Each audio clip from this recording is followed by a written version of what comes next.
আউযুবিল্লাহি মিনাশ শাইতানির রাজিম বিসমিল্লাহির রহমানির রহিম। প্রিয় বন্ধুরা, আসসালামু আলাইকুম।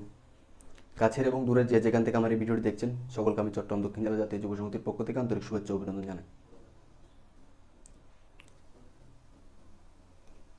আমি আজকে আপনাদেরকে শুধু দুটি কথা বলবো এই ভিডিওর মাধ্যমে।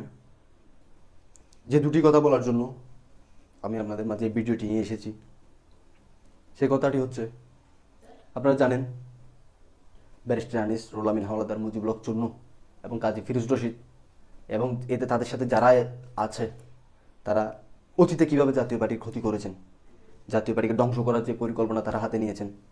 অতীতেও তারা অনেক চেষ্টা করেছেন, কিন্তু তাদের পরিকল্পনা সফল হতে পারেনি, ইনশাল্লাহ এখনও পারবে না।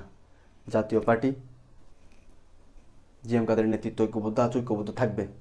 তারা যেই গতকালকে যেই কাউন্সিল নামে যেই নাটক তারা করেছে, আমি তাদের সেই কাউন্সিল তারা লিখেছেন জাতীয় পার্টির জাতীয় দশম কাউন্সিল।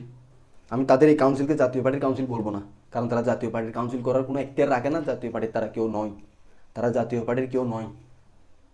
তারা কালকে সম্মেলন করেছে, ঠিক সম্মেলন করেছে আওয়ামী লীগের সম্মেলন। ব্যারিস্টার আনিস আওয়ামী লীগের সভাপতি নির্বাচিত হয়েছে, রুহুল আমিন হাওলাদার আওয়ামী লীগের সাধারণ সম্পাদক নির্বাচিত হয়েছে। তারা আওয়ামী লীগকে বাংলাদেশ আবার পুনর্বাসন করার একটি পায়তারা করছে।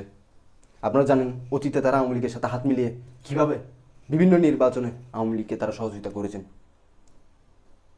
তারা জাতীয় পার্টির নাম দিয়ে করেছেন, ঠিক আছে, তবে জাতীয় পার্টি তাদের সাথে ছিল না। আপনারা জানেন 2014 সালের নির্বাচনে ব্যারিস্টার আনিস, রুহুল আমিন হাওলাদার, মুজিবুল হক চুন্নু সহ তারা সহযোগিতা করে আওয়ামী লীগকে নির্বাচন করার সুযোগ সৃষ্টি করে দিয়েছিলেন। 2014 সালের নির্বাচন যদি তারা সহযোগিতা না করতো তাহলে আওয়ামী লীগ নির্বাচন করতে পারতো না। আপনারা খুব ভালো করে জানেন এই নির্বাচনে কলিবন্ধু হোসেন মোহাম্মদ এরশাদ কী বলেছিলেন। 2018 সালের নির্বাচনে সবাই অংশগ্রহণ করেছে, সেই নির্বাচনের কথা আমি বললাম না। 2024 সালের নির্বাচনে ঠিক একই প্রক্রিয়ায় তারা আওয়ামী লীগকে সহযোগিতা করেছেন। তা আমি বাংলাদেশ সরকারের যে গোয়েন্দা সংস্থা রয়েছেন, বাংলাদেশের প্রশাসনের দৃষ্টি আকর্ষণ করে বলবো, আপনারা এদের বিরুদ্ধে, আমরা জানি যতদূর জানি বিভিন্ন মামলা রয়েছে, আপনারা সেই মামলাটুকু তদন্তের মাধ্যমে তাদেরকে দ্রুত আইনের আওতায় আনুন। তারা গতকালকে যে তথাকথিত জাতীয় পার্টির নাম দিয়ে যে সম্মেলন করছে, আসলে তারা জাতীয় পার্টির সম্মেলন করার কোনো এখতিয়ার রাখে না, তারা জাতীয় পার্টির কেউ নয়। আমি আবারও বলছি, তারা কালকে সম্মেলন করেছে আওয়ামী লীগের সম্মেলন। আওয়ামী লীগের সম্মেলন তারা গতকালকে করেছে। ব্যারিস্টার আনিস আওয়ামী লীগের সভাপতি নির্বাচিত হয়েছেন এবং রুহুল আমিন হাওলাদার আওয়ামী লীগের সাধারণ সম্পাদক এবং কাজী ফিরোজ রশিদ আওয়ামী লীগের সিনিয়র সহসভাপতি।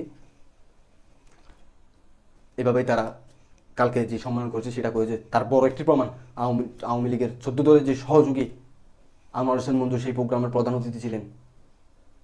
আনোয়ার হোসেন মঞ্জু বিগত কয়েকটি নির্বাচন আওয়ামী লীগকে কীভাবে সহযোগিতা করেছে, আওয়ামী লীগের 14 দলের সাথে শরিক ছিল, আপনারা খুব ভালো করে জানেন। সে আনোয়ার হোসেন মঞ্জুকে তারা প্রধান অতিথি দিয়ে তারা গতকালকে সম্মেলন করেছে। যদি জাতীয় পার্টির সম্মেলন হতো, জাতীয় পার্টির গণতন্ত্র অনুযায়ী জাতীয় পার্টির সম্মেলনের সভাপতিত্ব করে জাতীয় পার্টির মাননীয় চেয়ারম্যান, যিনি চেয়ারম্যানের দায়িত্ব থাকেন তিনিই সভাপতিত্ব করবেন। বর্তমান যেহেতু জাতীয় পার্টির মাননীয় চেয়ারম্যান জনবন্ধু গোলাম মোহাম্মদ কাদের, তিনি সভাপতিত্ব করার কথা ছিল। জাতীয় পার্টির বর্তমান মহাসচিব ব্যারিস্টার শামীম হায়দার পাটোয়ারি, ওনার পরিচালনায় এই সম্মেলন হওয়ার কথা ছিল।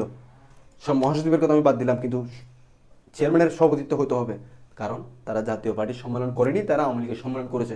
যার কারণে জাতীয় পার্টির কোনো নেতাকর্মী সেখানে উপস্থিত ছিল না। উপস্থিত ছিল যারা আওয়ামীপন্থী, যারা আওয়ামী লীগ করতো, তারাই উপস্থিত ছিলেন। তার প্রমাণ আপনারা বিভিন্ন মিডিয়াতে এবং তাদের নির্বাচনী বিভিন্ন পোস্টারে দেখলে বুঝতে পারবেন। গত নির্বাচনেও তারা আওয়ামী লীগের ছবি ব্যবহার করে নির্বাচন করেছেন, আওয়ামী লীগ মনোনীত প্রার্থী লিখেছেন। কিন্তু প্রকৃত যারা জাতীয় পার্টি করে কেউ আওয়ামী লীগ মনোনীত প্রার্থী লিখেনি এবং আওয়ামী লীগ সমর্থিত প্রার্থীও লিখেনি। আওয়ামী লীগের কোনো নেতার ছবিও ব্যবহার করেনি। আওয়ামী লীগের ছবি ব্যবহার করেছে ব্যারিস্টার আনিসুল ইসলাম মাহমুদ, মুজিবুল হক চুন্নু, রুহুল আমিন হাওলাদার, কাজী ফিরোজ রশিদ, ওরা ব্যবহার করেছে, কারণ ওরা আওয়ামী লীগ করে, ওরা জাতীয় পার্টি করে না।